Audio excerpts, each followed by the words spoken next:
बिस्मिल्लाहिर्रहमानिर्रहीम। अस्सलाम वालेकुम। कैसे हैं आप सब लोग? आज मैं आपसे शेयर करने लगी हूँ 10 मिनट में तैयार होने वाली आलू मटर पुलाव की बहुत ही मज़ेदार सी रेसिपी।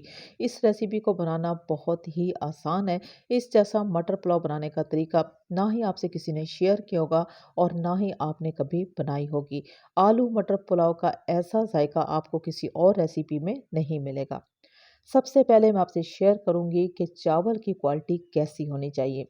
अगर आपके पास स्टीम राइस कायनात या सेला बासमती चावल हैं, ये सबसे अच्छी क्वालिटी का चावल है। ये स्टीम राइस कायनात या सेला चावल बिरयानी बनाने के लिए और पुलाव बनाने के लिए सबसे बेहतरीन चावल है। मैंने लिया है जी स्टीम राइस, जो कि क्वालिटी के लिहाज से बहुत ही ज़बरदस्त किस्म का चावल होता है। ये दानेदार चावल होता है और बहुत ही खिला खिला तैयार होता है। अगर आपके पास बहुत ही अच्छी क्वालिटी का चावल है तो आपने क्या करना है, जैसा कि मैंने एक बाउल चावल क्या लिया है, तो इसमें जो पानी की मिकदार होगी वो डबल जाएगी। मैंने लिया है जी एक बाउल चावल, तो इसमें जो पानी की मिकदार मैं इस्तेमाल करूंगी वो इसी बाउल के साथ डबल पानी का इस्तेमाल होगा। अगर आपने 2 बाउल चावल के लिए हैं तो आपके पास 4 जो बाउल हैं वो पानी के होने चाहिए। हमेशा चावल में जो पानी की मिकदार होगी वो डबल जाएगी अगर आपके पास अच्छी क्वालिटी का चावल है। अगर आपके पास नॉर्मल क्वालिटी का चावल है तो आपने क्या करना है, एक बाउल चावल का लेना है तो 1.5 बाउल जो है वो आपने पानी का इस्तेमाल करना है। अब हमने नॉर्मल पानी के साथ इन चावलों को भिगो के रख दिए और ठीक 1 घंटे के लिए हमने चावलों को लाजमी भिगो के रखना है। कोई भी अच्छी क्वालिटी का चावल हो तो इनको भिगोने के लिए 1 घंटे का टाइम लाजमी होना चाहिए। मज़ीद कुकिंग के लिए हम सबसे पहले घी का इस्तेमाल करेंगे। हमने लिया है जी 1 कप भर के घी, वही घी लिया है जिसमें हमने पहले से ही प्याज ब्राउन कर लिए हैं। हल्का सा गर्म होने के साथ ही हम इसमें सबसे पहले आलू का इस्तेमाल करेंगे। आलू का इस्तेमाल आप कम और ज़्यादा कर सकते हैं। आलू को हम फ्राई करेंगे स्लो फ्लेम पे थोड़ी देर के लिए, और हमने आलू को इतना फ्राई करना है कि इसका जो कलर है वो ब्राउन नहीं होना चाहिए, बस हल्का सा ये फ्राई होना चाहिए। इनमें एक खुशबू सी आनी चाहिए कि अभी जो है आलू फ्राई हो चुके हैं। नमक का इस्तेमाल करेंगे, साथ में ही 2 चम्मच भर के हम नमक लेंगे। नमक के साथ हम आलू फ्राई करेंगे ताकि नमक का जितना भी टेस्ट है वो आलू में शामिल हो जाए। अभी जो है आलू में खुशबू सी आना शुरू हो गई है तो हम इसमें तमाम खड़े मसालों का इस्तेमाल करेंगे। वही खड़े मसाले जिसमें होगी मोटी इलायची, दारचीनी, लौंग, काली मिर्चें, तेज़ पत्ते और तमाम खड़े मसाले जो हैं वो पुलाव में लाजमी होते हैं। इन्हीं से इनका टेस्ट और खुशबू बहुत ही निखर के आती है।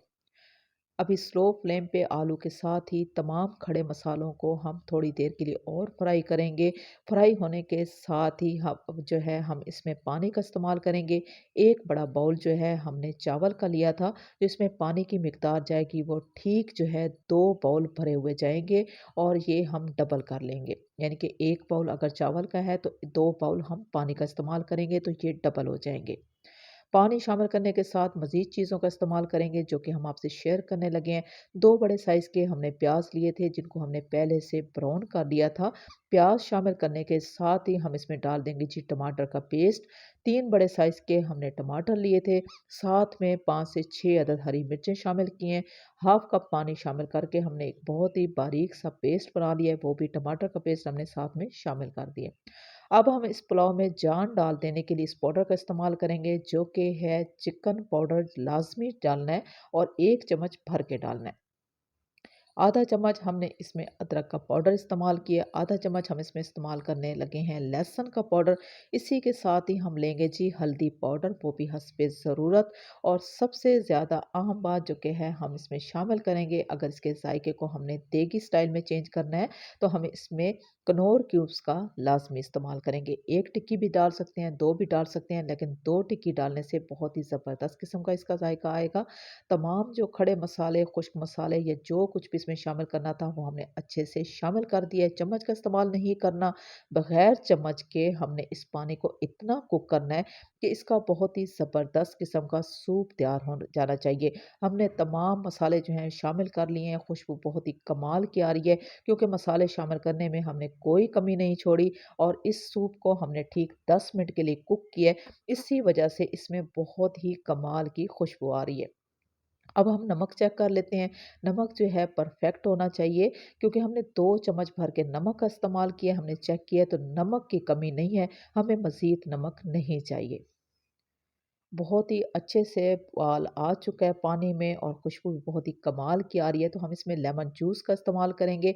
अगर आप चाहते हैं कि आपके चावल खिले-खिले तैयार हों, आपस में चिपके नहीं, तो लेमन जूस का इस्तेमाल पुलाव में लाज़मी किया करें।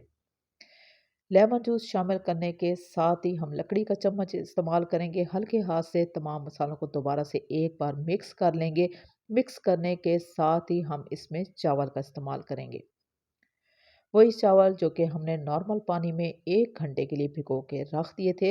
इसके बाद हमने चावलों को बहुत ही अच्छे से वॉश किया, बगैर हाथ लगाए वॉश किया और खुले पानी से वॉश किया। चावल जो हैं हम इसी सूप में शामिल कर देंगे। बहुत ही हल्के हाथ का इस्तेमाल करना है, ताकि चावल जो हैं वो टूटने ना पाएँ। चावल शामिल करने के साथ ही दोबारा से हम बहुत ही हल्के हाथ से इन चावलों को इसी सूप में मिक्स कर देंगे। लकड़ी के चम्मच का इस्तेमाल करेंगे और एक बार चम्मच का इस्तेमाल करने के साथ हमने दोबारा चम्मच का इस्तेमाल हरगिज़ नहीं करना और ना ही ढक्कन का इस्तेमाल करना है। तमाम चीज़ों को अच्छे से मिक्स करने के बाद हम छोड़ देंगे, उस वक़्त तक कुक होने देंगे इन चावलों को जब तक कि इनका तमाम पानी खुश्क नहीं हो जाता। इतना पानी को हमने खुश्क कर लेना है कि इसमें थोड़ी-सी नमी बाकी होनी चाहिए, क्योंकि नमी बाकी होगी तभी इसका जो दम है बहुत ही ज़बरदस्त किस्म का आएगा। आप देख सकते हो कि चावलों का पानी खुश्क हो चुका है, लेकिन हमने ढक्कन का इस्तेमाल नहीं किया, हमने चम्मच का इस्तेमाल भी नहीं किया। इसी वजह से चावल बहुत ही खिले-खिले और ज़बरदस्त किस्म के तैयार हो रहे हैं। अभी इनमें चावलों में पानी जो है मुकम्मल तौर पे ख़त्म हो गया, लेकिन थोड़ी-सी नमी बाकी है, तो हमने इसमें मटर का इस्तेमाल किया। मटर जो है हमने स्लो फ्लेम पे हल्के गरम घी में थोड़ी देर के लिए फ्राई कर लिए थे। अभी ये मटर जो है हाफ़ कुक हो चुके हैं, इसी वजह से दम लगाने के साथ ही हमने मटर का इस्तेमाल किया है। बहुत ही हल्के हाथ से हमने तमाम मटर को चावलों के साथ अच्छे से मिक्स कर देना है और तवे को हमने गरम कर लिया है। तवे गरम के साथ ही हम जो ये बाउल है चावलों वाला तवे के ऊपर रख देंगे, ढक्कन लगाएँगे। ठीक 10 मिनट के लिए हमने चावलों को दम देना है। कोई वेट ऊपर रख लेंगे ताकि चावलों में दम बहुत ही ज़बरदस्त किस्म का आना चाहिए। 10 मिनट के बाद हम चेक करने लगे हैं तो खुशबू तो बस ना ही पूछें, बहुत ही कमाल की खुशबू आ रही है और इन चावलों को ज़ायका इतना ज़बरदस्त किस्म का होता है कि आप तमाम देगी चावलों को भूल जाएँगे। मैंने बारीक कटा हुआ हरे धनिया का इस्तेमाल किया है, इससे चावलों की लुक बहुत अच्छी आ जाती है, इससे चावलों में ज़ायका बहुत ही ज़बरदस्त किस्म का आ जाता है। अगर आप स्किप करना चाहते हैं तो आप कर सकते हैं। दम लगाने के बाद ये चावल जो हैं मुकम्मल तौर पे तैयार हो चुके हैं। आसान और सादा सी रेसिपी आपको कैसी लगी? मेरे बनाने का तरीका आपको अच्छा लगा हो, ये रेसिपी अच्छी लगी हो, तो मेरी आपसे रिक्वेस्ट है कि आप मेरे चैनल को सब्सक्राइब कर दें, मेरी वीडियो को लाइक और शेयर ज़रूर कर दें। और साथ में मैं आपसे रिक्वेस्ट करती हूँ, ये बहुत ही मज़ेदार सी रेसिपी आप एक बार ज़रूर ट्राई कीजिएगा। आपको इसका ज़ायका, इसकी खुशबू कैसी लगी? आपने कमेंट्स बॉक्स में मुझे ज़रूर बताना है और मुझसे अपनी राय का इज़हार ज़रूर करना है। इसी के साथ मैं आपसे इजाज़त चाहूँगी। अल्लाह हाफ़िज़।